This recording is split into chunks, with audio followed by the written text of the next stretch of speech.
और पहला सवाल मैं रजत शुक्ला से पूछना चाहती हूं। रजत शुक्ला जी, आप श्रद्धा के दोस्त रहे हैं, कॉलेज में उनके साथ पढ़े हैं। रजत शुक्ला जी, ये जो तस्वीरें सामने आई हैं, जो व्हाट्सएप चैट सामने आए हैं जिसमें श्रद्धा बात कर रही है और कह रही है उसे किस तरह से पीटा गया, और डॉक्टर भी गवाही दे रहे हैं कि किस तरह से पीठ पर और उसके गर्दन के पीछे निशान थे मारपीट के।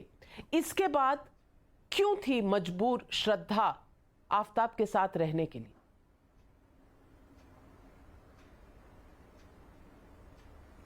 मेरे ख्याल से ये जो आपने सवाल किया है, कहीं ना कहीं ये सवाल हमारे मन में भी हमेशा से था, क्योंकि मैंने आपको जैसा बताया था कि उसका व्यक्तित्व ऐसा नहीं था कि वो सहेगी। वो एक्सप्रेसिव लड़की थी, बोल्ड थी, इंडिपेंडेंट थी, स्ट्रांग थी, मॉडर्न, प्रैक्टिकल, आप कह सकते हैं कि अहेड ऑफ द टाइम लड़की थी। उसको शायद हमारे वैलिडेशन या हमारे सजेशन की भी जरूरत नहीं थी, क्योंकि उसको खुद पता था जीवन में क्या करना है। तो वो किसी बहुत बड़े ब्लैकमेलिंग की वजह से ही रुक सकती है एक ऐसे इंसान के साथ जो कि इतना वॉयलेंट रहा हो। सवाल ही नहीं बनता कि कोई साधारण चीज की वजह से वो रुकेगी। पर रजत जी, आप ब्लैकमेलिंग कह रहे हैं, बहुत बड़ी बात है ये ब्लैकमेलिंग। क्या श्रद्धा ने किसी भी दोस्त से इस ब्लैकमेलिंग के बारे में कुछ कहा? आपके दिमाग में ये ब्लैकमेलिंग का ख्याल कहां से आ रहा?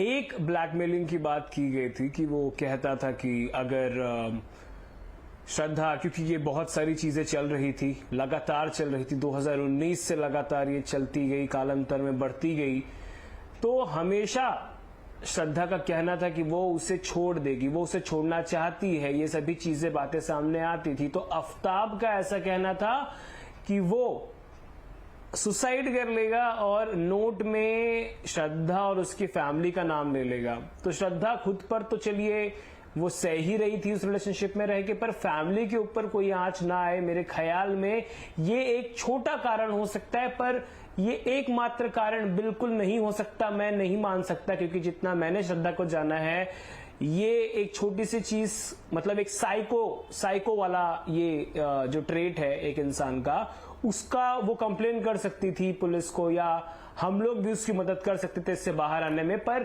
कुछ बड़ा जरूर होगा जिसमें शायद कोई उसकी मदद नहीं कर सकता था, इसीलिए शायद उसने हमें या किसी को भी उस बारे में नहीं बताया।